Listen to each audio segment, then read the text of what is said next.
Dzina la Atate ndi la Mwana ndi la Mzimu Woyera. Amen.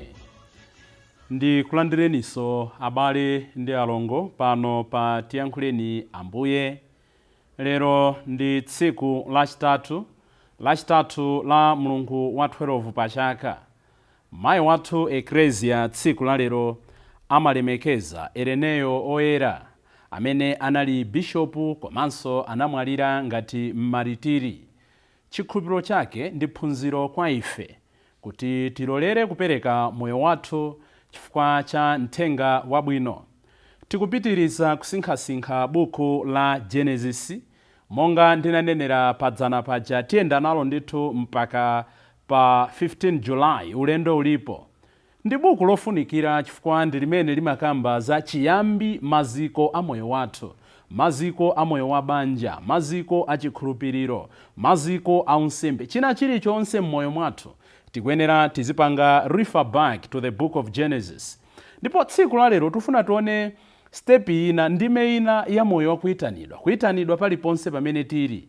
Tinanena kuti choyamba Mulungu amatiyitana, akatiyitana pamakhala ma promises, timamva malonjezo osiyanasiyana.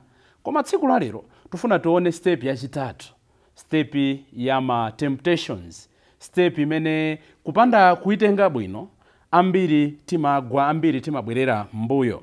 Mawu oyamba akuchokera m'buku la Genesis mutu wa 15 ndime ya 1 kulekeza 12 kuzawerenganso 17 kulekeza 18. Amene akutiwerengera mawu oyamba ndi Afales Kalaundi kuchokera ku M'busa Wabwino Parish, Msanje, mu diocese ya Chikwawa. Ndipo mthenga wabwino ndi monga adalembera Mateyu Oyera mutu wa 7 ndime ya 15 kulekeza 20.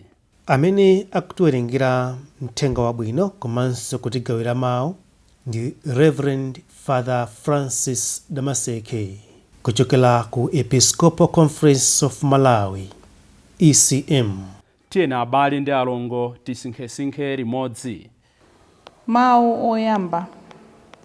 Mawu a m'buku la Genesis 15 ndime yoyamba mpaka 12, kenaka 17 mpaka 18. Pa nthawi yomweyo Chauta adaonekera Abrahamu masomphenya namuwuza kuti, usachite mantha Abrahamu, ine ndili ngati chishango chako chokutchinjiriza. Mphotho yako izakhala yayikulu. Koma Abrahamu adati, Ambuye Chauta, ine ndilibe ana. Tsono mungathe bwanji kundipatsa mphotho? Olowa m'malo mwanga ndi Eliezeri wa ku Damasikoyu. Simunandipatse ana. Motero mmodzi mwa akapolo anga ndiye amene azalandire chuma changa kuti chikhale cholowa chake.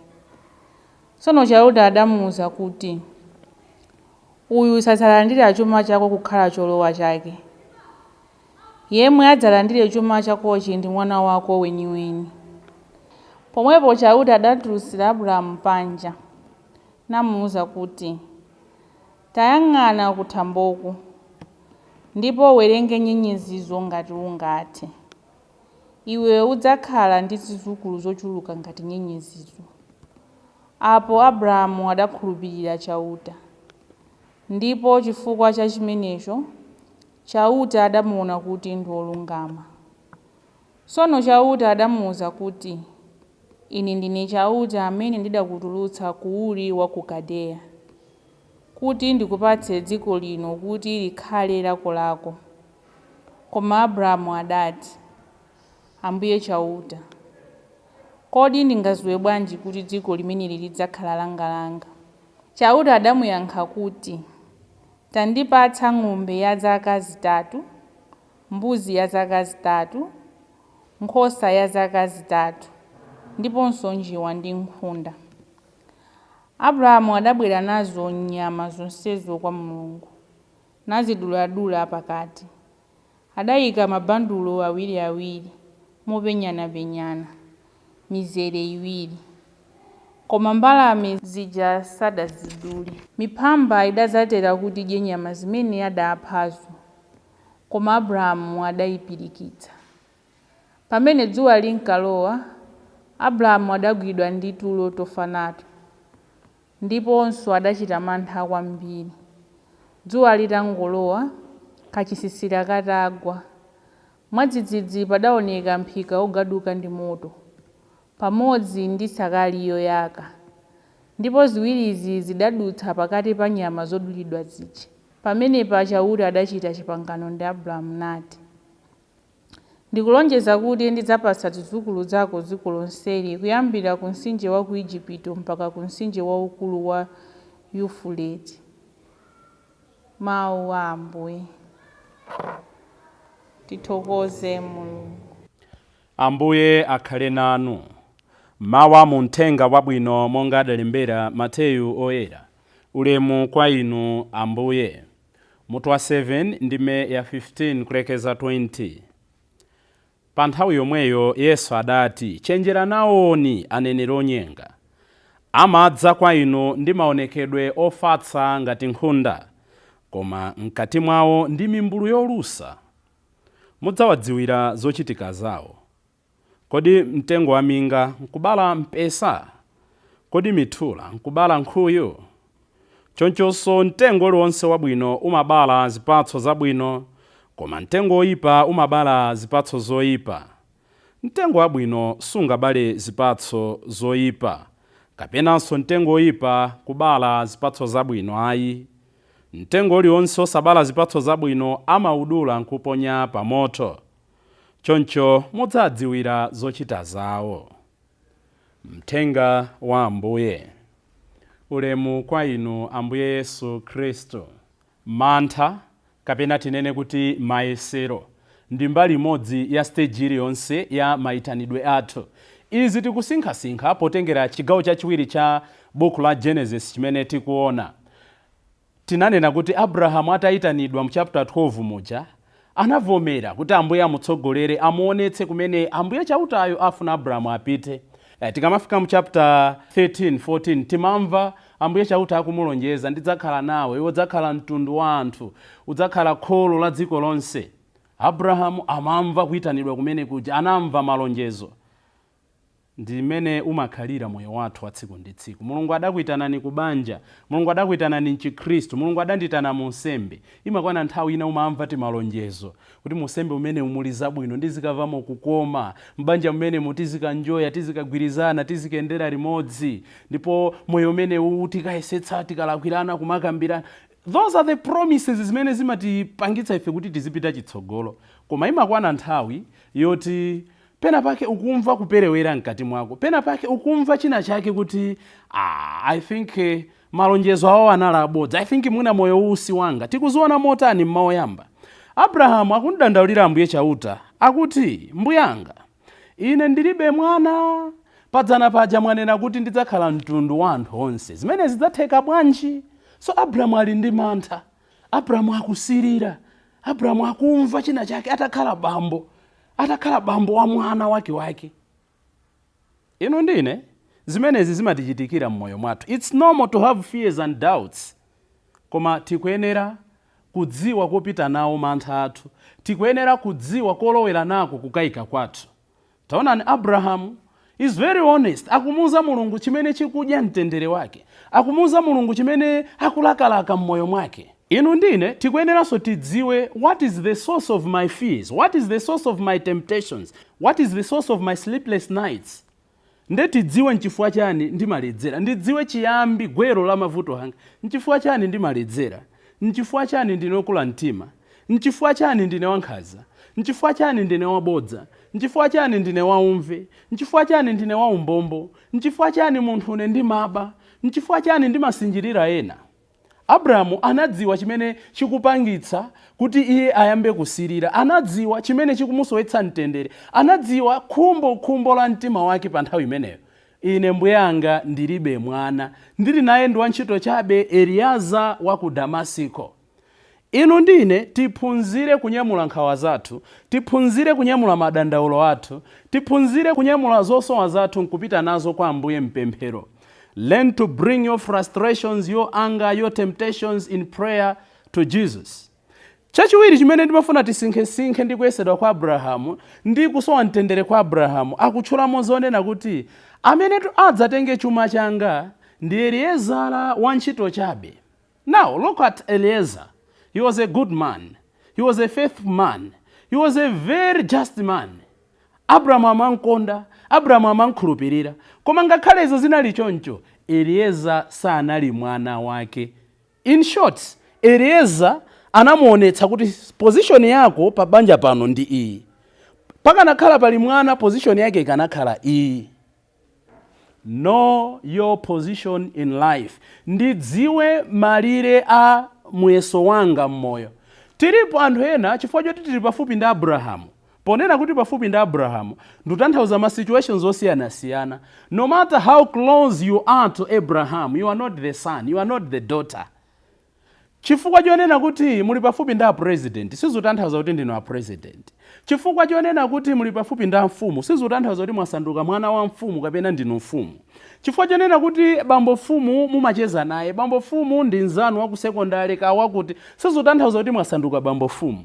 Know your position and treat carefully. Respect your position and do to the best of ability potengera situation imene waima. Aliponso ana ena mmakomomo osimbwa.